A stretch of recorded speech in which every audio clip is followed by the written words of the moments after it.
Picking up where we left off from 4.3.1, the remaining biomes are what we're going to cover today. We're going to start with the temperate grassland, right, where the abiotic factors are warm to hot summers, cold winters, moderate precipitation, fertile soils, and occasional fires. So we're going to see a lot of, obviously, grasses found in this area, uh, wildlife, coyotes, badgers, wolves, grizzlies, deer. This is where we're going to find bison, right? And this is really what you're going to think about when you think about the central United States, right? Central North America is really going to be the breadbasket of the United States, where we grow all of our crops. Okay, so if we take a look right here at the picture of the grassland, obviously very grass, very plains, the central plains of the United States, we see that there is a big temperature shift, bigger than we've seen before.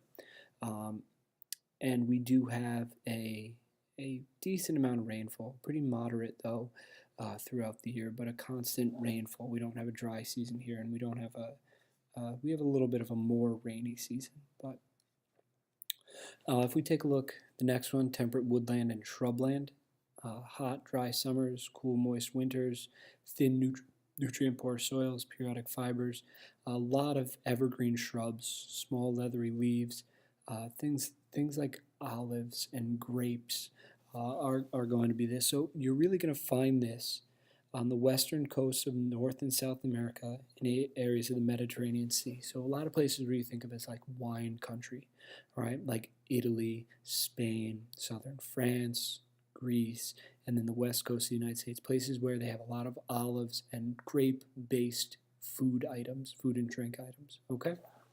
And that's going to be the temperate woodland and shrubland. So take a look right here as a picture of it. Not a lot of large trees, but mainly a lot of shrubs and small bushes type areas. And we see that there is a big dry season here in the summer, but we are going to have a mild temperature change according to that graph there. Temperate deciduous forest. These characteristics should sound pretty familiar because this is what we live in here.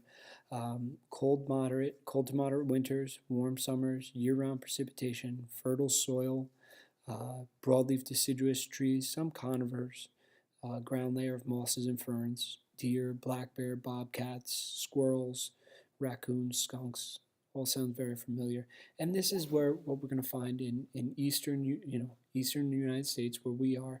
We're also going to find most of Europe. So those of you who have European ancestors and the European settlers who came to the United States saw a very similar biome when they came over. A lot of similar trees, a lot of similar plants and animals. So it was very home for them when they came over from Europe.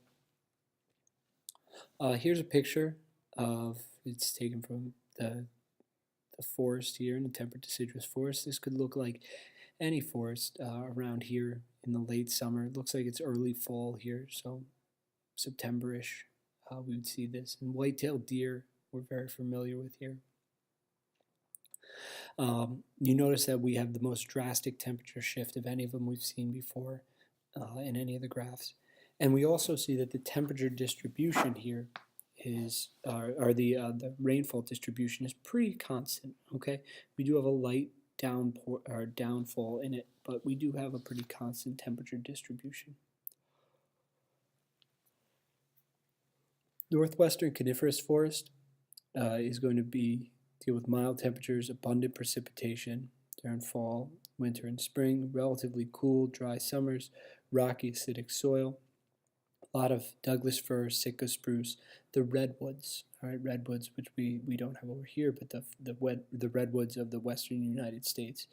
You're going to have bear, elk, deer, beavers, bobcats, weasels, and this is really only going to be found on the Pacific coast of the northwestern United States, from Canada, from northern California to Alaska. And this is going to really it's going to be caused by the Rocky Mountains and the ocean providing a barrier for it, and because of this, it causes a weather cycle. All right, and we take a look right here for Seattle, Washington. We see the temperature. All right, not a very huge temperature distribution.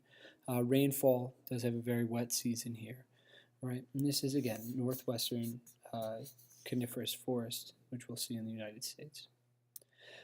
Boreal forest, also known as the taiga, all right, is going to be what we think of when we think of Alaska and Canada and more northern parts of Canada that are above the temperate deciduous forest from us. So long, cold winters, short, mild summers, moderate precipitation, a lot of coniferous trees. This is going to be a pine forest area, okay? You're going to have lynx, timber wolves, weasels, right, beavers, songbirds, and this is going to be North America, Asia, and Northern Europe. All right, so very, very northern areas. So it's usually found above the temperate deciduous forest, as in our case here. And we take a look right there, and as no surprise, we see the evergreen trees along with the moose. We see the wide temperature distribution. See, it gets very, very cold there and very low precipitation. The last one we're going to talk about is the tundra. Strong winds, low precipitation, short, soggy summers. Permafrost is going to be a very big one. So every place else, the soil freezes to a certain level and then stops freezing. So if you get below it, you put your pipes below the frost line. In the tundra, however, the soil never thaws enough for it to be totally unfrozen. So even in the middle of summer in the tundra, which doesn't get very warm, but you could still dig down and you would encounter frozen soil if you went down deep enough. So you're going to have ground-hugging plants, mosses, lichens, sedges, short grasses. Really not a lot's going to grow here. A few birds and mammals that can withstand harsh conditions, right? And northern North America, Asia, and Europe. So here's the picture of it. Again, no trees could really survive there, right? You can have very, very short grasses in the summertime. And here's it's very northern Alaska is where we have our distribution. So very small, very low precipitation, and the temperature gets very, very cold and still doesn't get very, very warm in the summertime.